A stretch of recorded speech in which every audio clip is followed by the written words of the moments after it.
You don't actually hate being alone. If you're honest with yourself, you know that's not quite it. What you hate is what happens when the noise stops, when the last notification fades, when the other people leave, and it's just you, that version of you, the one you don't know what to do with. And the question you've probably never asked out loud is, why does being with yourself feel like the hardest thing you do all day? Think about how you fill silence, music, podcasts, TV left on in the background. Not because you're bored, because silence has a texture you don't like, or maybe you notice it differently. You can spend an entire weekend with people and feel completely fine. But 1 hour alone, 1 hour without distraction, and something underneath starts to surface, a low hum of unease. Thoughts that circle, feelings that have been waiting in line, a creeping sense that you're somehow failing at just existing quietly. This isn't laziness. It's not anxiety in the clinical sense. It's something more specific. Psychologists call it self-concept clarity, the degree to which you have a clear, consistent sense of who you are. When that's stable, solitude feels restorative, peaceful. When it's not, solitude becomes a confrontation, because without other people to reflect you back, you're left alone with a self you may have never fully met. And the harder truth, most of us have been running from that meeting for years. Before we go further, I want to say something clearly. This is not a flaw, Dot. It's not weakness. It's not evidence that something is wrong with you.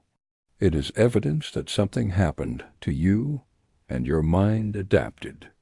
Humans are social animals. We are wired to understand ourselves through others. From the moment we're born, we know who we are, partly by how people respond to us. If those early responses were inconsistent, if love was conditional, if you had to perform to belong, then your brain learned a very specific lesson. Who you are when no one is watching is not quite safe to know.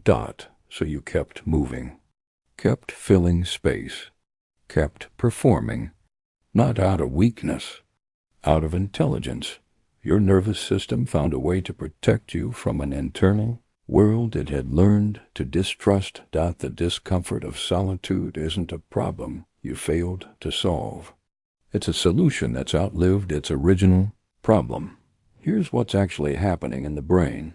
When you're alone, the brain shifts into what neuroscientists call the default mode network, the DMN. This is the mental state that activates when you're not focused on any external task. It's the network responsible for self-reflection, memory, and imagining the future.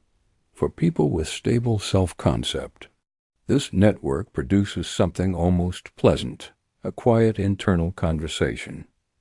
Daydreaming, light, self-reflection. But for people who carry unresolved identity tension, the DMN does something different. It becomes a retrieval system for everything unprocessed. Old memories, unexamined beliefs, the parts of yourself you've been too busy to look at. Here's a simple model to understand it. Think of your mind like a body of water. When you're around people, you're in motion. Ripples everywhere. Nothing settles. When you're alone, the water goes still.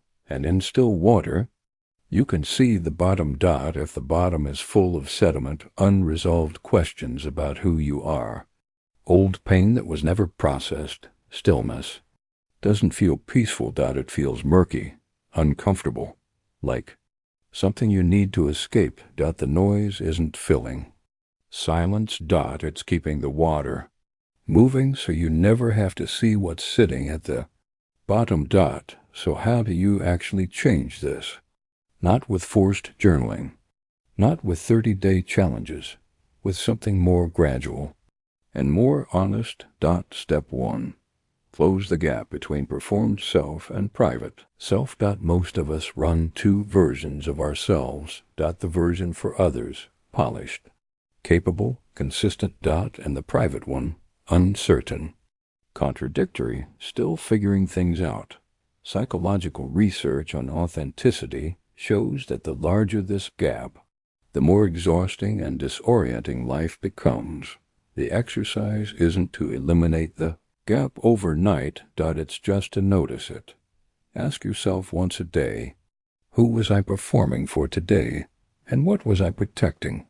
The act of naming it reduces its power, not because naming is magic, because awareness interrupts automatic behavior, and automatic behavior is what keeps the loop running.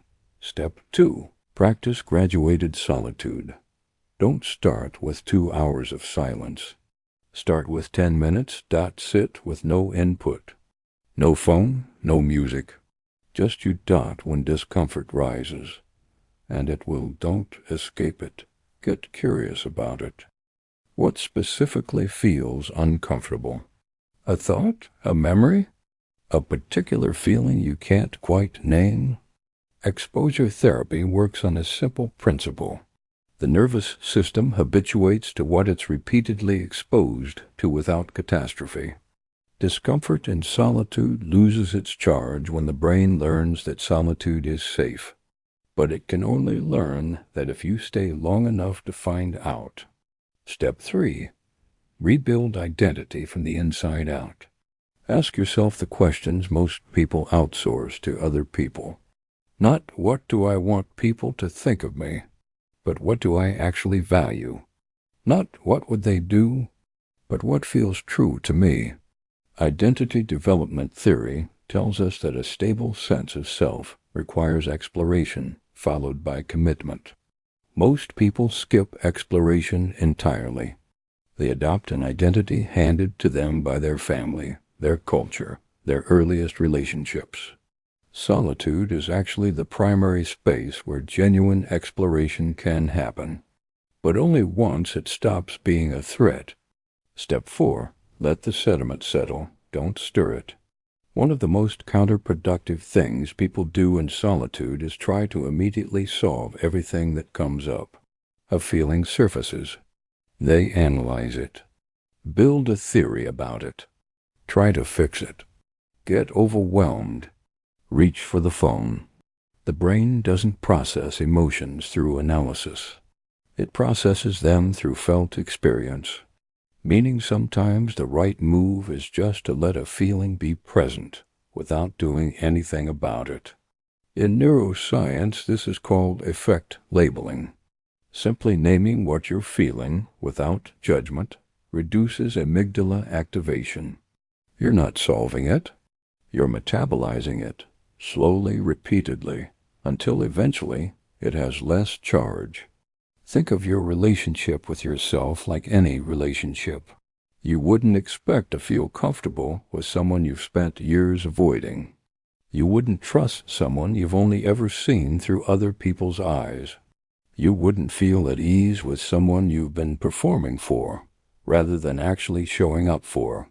The discomfort of solitude is the discomfort of being around a stranger, except the stranger is you, and what you're actually building through the small practices, through the exposure, through the honest questions, is a relationship. Not self-love in the poster quote sense. Something more real than that.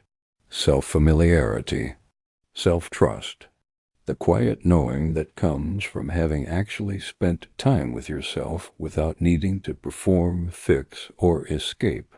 The people who are most at peace in solitude aren't the ones who love being alone. They're the ones who've stopped running from themselves. Not because they figured everything out.